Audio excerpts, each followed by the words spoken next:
ನಡೆಸ್ಕೊಂಡು ಹೋಗ್ತಾ ಇರುವಂಥ ಮೋದಿಯವರು ಏಕಕಾಲಕ್ಕೆ ತಮ್ಮನ್ನು ತಾವು ರಕ್ಷಣೆ ಮಾಡೋ ಜೊತೆಗೆ ಎಲ್ಲಾದರೂ ಸ್ವಲ್ಪ ಹೇರಾಪೇರಿ ಆದರೂ ಇದನ್ನು ಕಂಟ್ರೋಲ್ ಮಾಡಬಹುದು ಅಂತ ತಿಳ್ಕೊಂಡಿದ್ದಾರೆ. ಬಟ್ ಅವ್ರಿಗಿಂತಲೂ ಮುಂದುವರೆದಿರುವಂಥ ಈ ಕಾಕ್ರೋಚ್ ಜನತಾ ಪಾರ್ಟಿಯ ಲೀಡರ್ಗಳು ಅಥವಾ ಈ ಜಿಪ್ಕೆ ಆಗಿರ್ಬೋದು, ಅವ್ರ ಜೊತೆಗಾರರಾಗಿರ್ಬೋದು, ಭಾಳ ಎಚ್ಚರಿಕೆಯಿಂದ ಹೆಜ್ಜೆ ನಡ್ತಾ ಇದ್ದಾರೆ.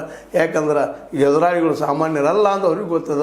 ರೈತ ಮೂವ್ಮೆಂಟ್ ಸಹಿತ ಅವರ ಕಣ್ಣು ಮುಂದಿರೋದ್ರಿಂದಾಗೆ ಅದ್ಯಾವುದಕ್ಕೂ ಹಿಂಸೆಗೆ ಒಟ್ಟು ಅವಕಾಶ ಕೊಡುವಾಗಿಲ್ಲ ಅನ್ನುವಂಥ ಜಬರ್ದಸ್ತ್ ಅಂತ ಮೆಸೇಜ್ ಕೊಟ್ಕೊಂಡು ಒಳಗೆ ಬರ್ತಾ ಇದ್ದಾರೆ. ಇದು ಇನ್ನು ಯಾವ ರೂಪ ಪಡಿಬೋದು? ಪ್ರಧಾನರನ್ನು ಅಂದರೆ ನಮ್ಮ ಶಿಕ್ಷಣ ಮಿನಿಸ್ಟ್ರನ್ನು ರಾಜೀನಾಮೆ ತೊಗೊಂಡು ನಿಲ್ಬೋದಾ? ಇಲ್ಲ. ಇದ್ರ ಹಿಂದಿದ್ದಂಥದ್ದು ಭಾಳ ದೊಡ್ಡ ಒಂದು ಹೋರಾಟ ಏನಪ್ಪ ಅಂದ್ರೆ ನಿರುದ್ಯೋಗ ಜೊತೆಗೆ ಪೇಪರ್ ಲೀಕು, ಅದ್ರ ಜೊತೆಗೆ ಇದು ಏನಪ್ಪ ಅಂತಂದ್ರೆ ಈ ನಮ್ಮ ಇವಾಗ CBSE ಅವು ಆನ್ಸರ್ ಶೀಟ್ಗಳು ಸಹಿತ ಒಬ್ಬರದೊಬ್ಬರಿಗೆ ಬೇರೆ ಆದಂಥದ್ದು, ಅಲ್ಲಿ ಗದ್ದಲಾದಂಥದ್ದು, ಇವೆಲ್ಲವೂ ಎನ್ಕ್ವೈರಿ ಆಗಬೇಕು ಅನ್ನೋಂಥ ಮಾತನ್ನು ಇವತ್ತರ ಮುಂದೆ ಹೇಳ್ತಾ ಇದ್ದಾರೆ.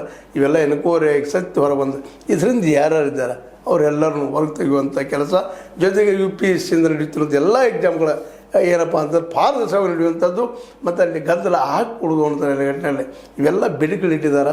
ಜೊತೆಗೆ ನಿರುದ್ಯೋಗಿಗಳು ನಮಗೆ ಉದ್ಯೋಗ ಕೊಡಬೇಕು ಅನ್ನೋಂಥ ಮಾತನ್ನು ಸಹಿತ ಇವತ್ತು ಇಡುವ ಎಲ್ಲ ಸಾಧ್ಯತೆಗಳಿದ್ದಾವೆ. ನೋಡೋಣ ಸಾಯಂಕಾಲ ಏನಾಗ್ಬೋದು, ಮತ್ತೆ ಡೆವಲಪ್ ಆಗ್ಬೋದು ಅನ್ನುವಂಥದ್ದು. ಆದರೆ ಈಗ ಮಾತ್ರ ಪರ್ಮಿಷನ್ ಕೊಟ್ಟಿದ್ದಾರೆ ಸೆಂಟ್ರಲ್ ಗೌರ್ಮೆಂಟ್ ಮೋದಿಯವರು.